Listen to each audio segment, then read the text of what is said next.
What we've got here is a Navy display. I was in the Navy, and Doug Daniels was in the Air Force, but that's kind of a military organization, but that's the best we could do today. Anyway, Doug owns one of these clocks, and I own one of them. And the story about these two clocks is interesting. The name on the dial is USS Raleigh, and about 10 or 15 years ago, I was offered this clock in a trade, and I took it because the USS Raleigh, which is this ship right here in this picture, was made at the Norfolk Naval Shipyard in Portsmouth. Norfolk Naval Shipyard is not in Norfolk; it's in Portsmouth, and it was made there and launched in 1892. And 1892 is a significant year for the Navy in that that was about the time when the Navy realized that sailing ships were a thing of the past, and they needed to get on their horse, because after the Civil War, they basically stopped making things as far as ships for the Navy. They made a few sailing ships that were made out of iron, but they were not much to write home about. And so right about the late 1880s, 1889, 88, they started making the A, B, C, and D ships. And I forget the names of those ships, but they were iron ships, steel hull ships that propelled themselves. They didn't need sails. And the Raleigh, although it wasn't one of the A, B, C, or D ships, it was right there at the beginning in 1892. It was built the same year that they built the first USS Texas, BB-1, and they built that right down here too, in Norfolk Naval Shipyard. And on my website, there's a picture of the Raleigh being launched in Norfolk. It was quite a sight, you know. They had this big ship, and they just like pushed it into the river, and there's water. It looks like a tidal wave coming up. But anyway, the Raleigh is in the foreground here, and this ship in the background, believe it or not, is the USS Maine, which met its demise at Havana Harbor. They said originally they said it was blown up by the Spanish and with a mine, and that was the pretense to launch the Spanish-American War. And they've done a lot of research since then, and the problem was a coal bunker fire. The coal that they had in there through spontaneous combustion got real hot, and the coal bunker was in a bad place. It was right next to the magazine, and it blew the ship up. And but it took them a long time. And Admiral Rickover, who you might have heard that name, he was you know, an engineer brainiac type. So they appointed him to figure out, like 80, 90 years later, what happened to the Maine, and that was the conclusion they came to, that it was a coal bunker fire. But anyway, back in 1898, it got us into the Spanish-American War, and nobody was the wiser back then about what had happened. And the USS Raleigh went around to Manila, and Admiral Dewey, George Dewey here, he was on the USS Olympia, which was their flagship.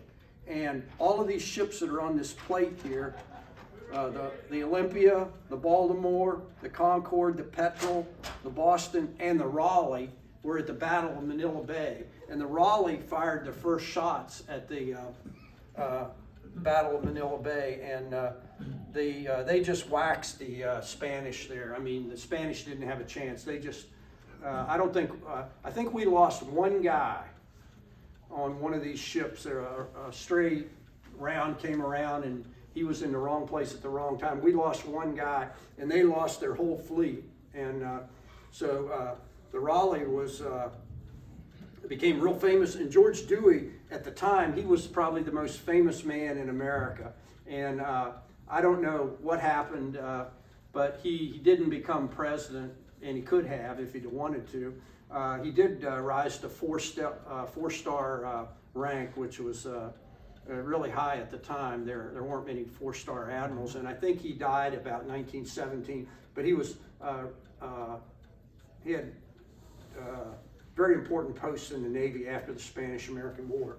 And if you look around, you can find millions of things that are emblazoned with George Dewey's likeness or whatever, because it was like, it was a retail bonanza for the plate makers and all kinds of things. They even made kitchen clocks with stamped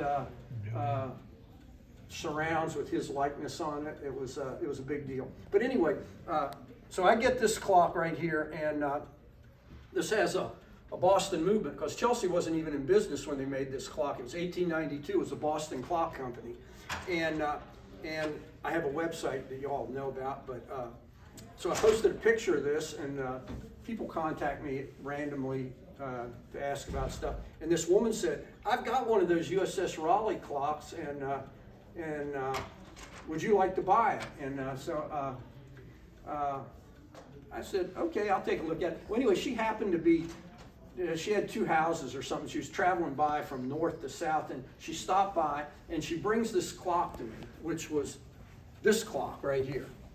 But it didn't look like that. When she brought it, somebody had electroplated the dial. It's one of those copper core dials that Doug was talking about. It wasn't lead, it's solid copper, and they put electroplated silvering on it, which is an electrical process, not a chemical process, which is what you're supposed to use on these.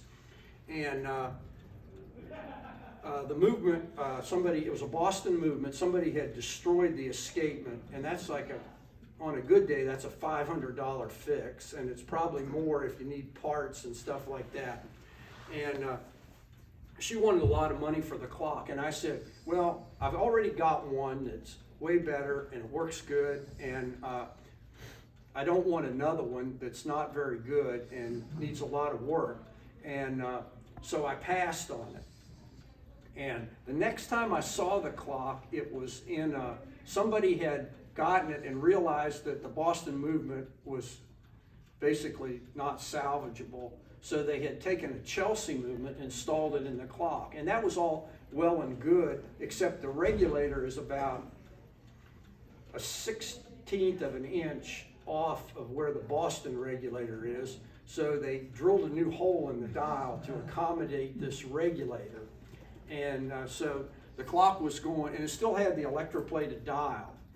But then the next time I saw it, a clockmaker who basically knew what he was doing had gotten the clock, and he had patched the hole in the dial, gotten an original Boston movement. He had the dial resilvered in the correct manner, and that was my big concern, was taking off that electroplated silver. Like, you have to put that in a tank and reverse osmosis to get it off. And I thought maybe that would deteriorate the copper. You know, I didn't know which was going to go away first, the silver or the copper. And so that's one of the reasons I passed. But this guy, he took it, and see, he was motivated because he didn't have one, and I had one, and but he fixed it.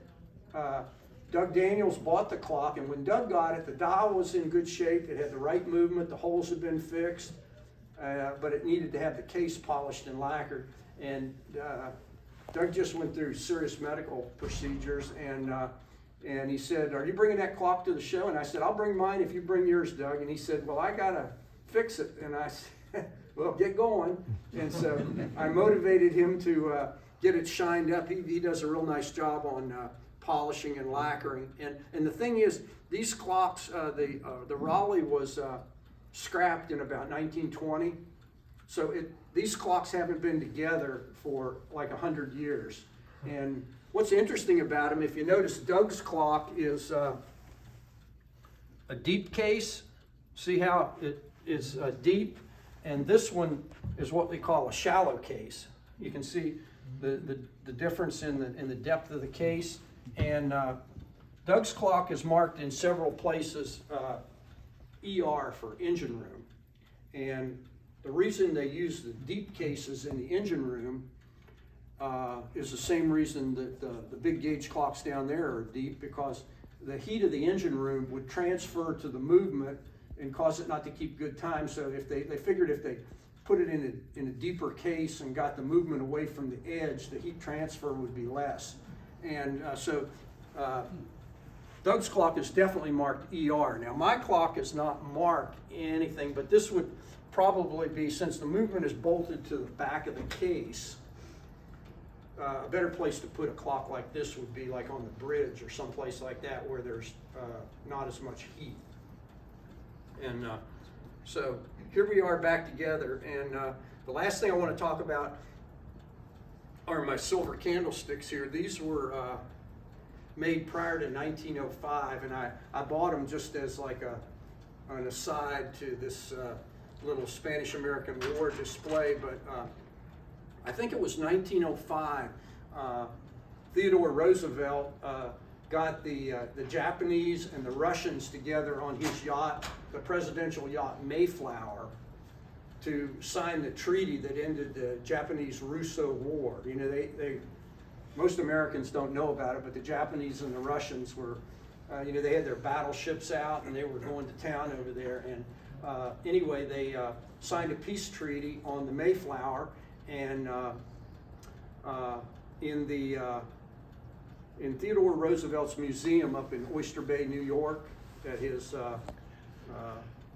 house, I think it's Hyde Park up there, they have a candlestick like this, and it's marked on it. It says USS Mayflower, and there's another mark on the other side, Kittery, Maine. That's where the Mayflower was made. It was made at the shipyard in Kittery, Maine.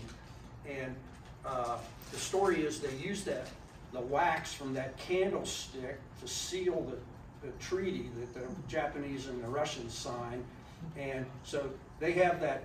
They gave that candlestick to Theodore Roosevelt because, you know, he was president and he got credit for it even though he wasn't there. He, as Secretary of State or whatever, did the heavy lifting. But anyway, they signed the treaty, and the wax from that candlestick they used to seal the treaty, and then they gave it to Theodore Roosevelt. Now he's got it in his museum.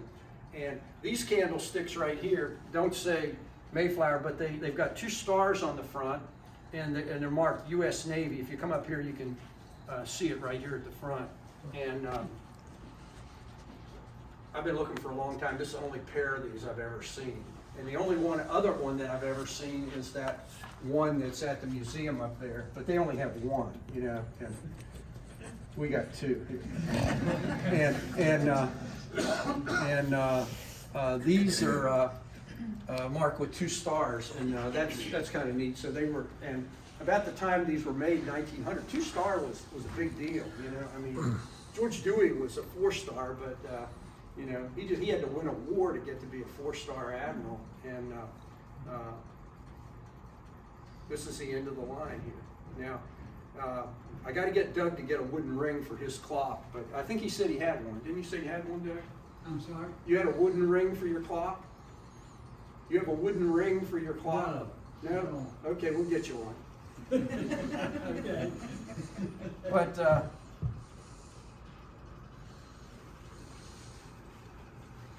anybody have any questions on the Spanish-American War? Yes, sir. I got a question on those clocks. Obviously, we have one from the engine room and one